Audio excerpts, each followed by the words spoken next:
নমস্কাৰ, মই এই ভিডিঅ'টোলৈ আপোনালোকক স্বাগতম জনাইছোঁ। এই ভিডিঅ'টোৰ জৰিয়তে ডক্টৰ বি বৰুৱা কেঞ্চাৰ ইনষ্টিটিউটত মুকলি হোৱা পষ্টৰ বিষয়ে জানিব পাৰিব। ইয়াতে টোটেল বি বৰুৱা কেঞ্চাৰ ইনষ্টিটিউটত 51টা কণ্ট্ৰাকচুৱেল পষ্ট মুকলি হৈছে। কেইবাটাও বিভাগত মুকলি হৈছে। আপোনালোকে কেনেদৰে আবেদন কৰিব সবিশেষ ভিডিঅ'টো শেষলৈকে চাই থাকিব। ইয়াতে ড্ৰাইভাৰ পোষ্ট, এছিষ্টেণ্ট, ক্লাৰ্ক কেইবাটাও পোষ্ট মুকলি হৈছে, বিভাগত মুকলি হৈছে। আৰু আপোনালোকৰ লাষ্ট ডেট হৈছে 16 মে'। 21 এপ্ৰিলৰ পৰা এপ্লিকেশ্যন কৰিব পাৰিব আৰু লাষ্ট ডেট হৈছে 16 মে'। ইয়াতে upper division clerk, lower division clerk, food supervisor, kitchen supervisor, driver. ইয়াতে এছিষ্টেণ্ট আছে 9টা এছিষ্টেণ্ট। পে'টো দৰমহাটো হ'ব 42,480 টকা per month. Education qualification graduate, 50% marks লাগিব, 5 ইয়াৰ এক্সপিৰিয়েঞ্চ লাগিব এছিষ্টেণ্টৰ বাবে। ইয়াৰ পিছত আছে আপোনাৰ এজ লিমিট দিছে 35 ইয়াৰ্ছ। আপাৰ ডিভিজন ক্লাৰ্কৰ 14টা পোষ্ট আছে। পে'টো 30,600 পাৰ মান্থ।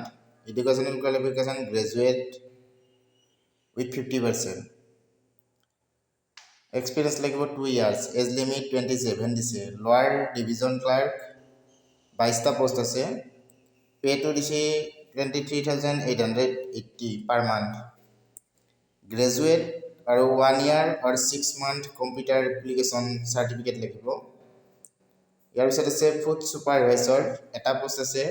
পে' 42,480 পাৰ month. Educational qualification hotel management, 50% marks লাগিব, 1 ইয়াৰ এক্সপিৰিয়েঞ্চ লাগিব। কিটচেন ছুপাৰভাইজাৰ, পে'টো দিছে 42,480 পাৰ মান্থ। আৰু ইয়াতে গ্ৰেজুৱেট হ'ব লাগিব আৰু 50% মাৰ্কছ থাকিব লাগিব আৰু 1 ইয়াৰ এক্সপিৰিয়েঞ্চ থাকিব লাগিব। তাৰপিছত কুক এ 2টা পোষ্ট আছে, 23,880 পাৰ মান্থ। পে'টো 10 ষ্টেণ্ডাৰ্ড আৰু চাৰ্টিফাইড ক্ৰাফ্ট কোৰ্চ কৰিব লাগিব আৰু মিনিমাম 1 ইয়াৰ এক্সপিৰিয়েঞ্চ থাকিব লাগিব 5 ষ্টাৰ হোটেলত। ড্ৰাইভাৰৰ কাৰণে 2টা পোষ্ট আছে। পে'টো দিছে 23,880 per month. Educational qualification for ex servicemen who have 15 বছৰ মিনিমাম যিসকলে ছাৰ্ভিচ কৰিছে সেইসকলে পাৰিব। আৰু ইয়াতে কিবা ফিজিকেল ফিটনেছটো মেইনটেইন কৰিব লাগিব। 1 ইয়াৰ accidental free driving licence, driving experience, কোনো ধৰণৰ ক্ৰুটি থাকিব নালাগিব। এজ লিমিটটো দি দিছে ইয়াতে। Place of posting doctor B Barua cancer institute Guwahati. Duration 6 month. Appointment is for 6 month which is extendable. ইয়াতে আপোনালোকৰ এজ লিমিটটো দি দিছে। এক্সপিৰিয়েঞ্চ চাৰ্টিফিকেট দি দিছে। Experience certificate, current employment, appointment letter, last pay slip এইবিলাক আপোনালোকক জমা দিব লাগিব এক্সপিৰিয়েঞ্চৰ কাৰণে। আপোনালোকে কেনেদৰে এপ্লিকেশ্যন কৰিব সেইটো জানি ল'ব ইয়াৰ পৰা। আৰু লাষ্ট ডেট হৈছে 16 মে'। এতিয়া আপোনালোকৰ এক্সাম প্ৰচেছ কেনেকুৱা হ'ব? টোটেল মাৰ্ক থাকিব চিলেকশ্যন প্ৰচেছ 100 মাৰ্কছ থাকিব। 100 মাৰ্কছৰ এক্সাম হ'ব, তাৰপিছত ইণ্টাৰভিউ হ'ব, তাৰপিছত স্কিল টেষ্ট হ'ব। 3টা ফেজ হ'ব। 3টা ফেজত আপোনালোকৰ চিলেকশ্যন প্ৰচেছ হ'ব।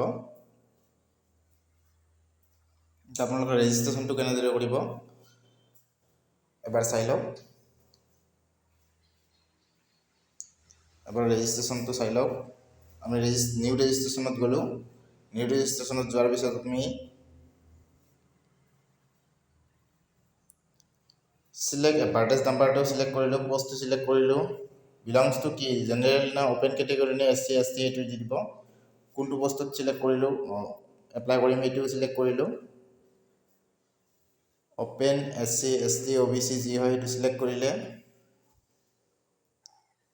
ইয়াৰ পিছত নিজৰ first name, middle name, last name এইটো দিলে, টাইটেলটো চিলেক্ট কৰিলে, ডেট অফ বাৰ্থ দিলে, জেণ্ডাৰ দিলে, মোবাইল নম্বৰ দিলে, ইমেইল দিলে, নেশ্যনেলিটি দিলে। এইখিনি আমি কমপ্লিট কৰাৰ পিছত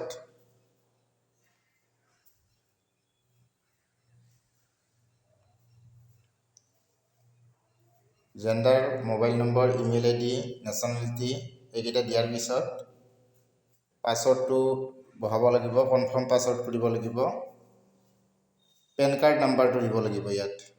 তাৰপিছত ভেৰিফিকেশ্যন কোডটো বহাব লাগিব ইয়াতে। তাৰপিছত ৰেজিষ্টাৰত ক্লিক কৰিব লাগিব। ৰেজিষ্টাৰত ক্লিক কৰাৰ পিছত আমাৰ এটা এপ্লিকেশ্যন নাম্বাৰ আহিব। সেই এপ্লিকেশ্যন নাম্বাৰৰ পাছৱৰ্ডটোৰে আমি লগ ইন হৈ এপ্লিকেশ্যনখন সম্পূৰ্ণ কৰিব পাৰিম।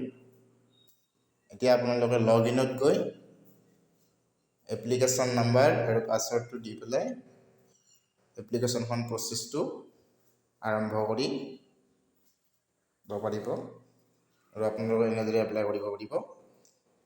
ভিডিঅ'টো ভাল লাগিলে লাইক, শ্বেয়াৰ, ছাবস্ক্ৰাইব কৰিব বুলি আশা ৰাখিলোঁ। ধন্যবাদ।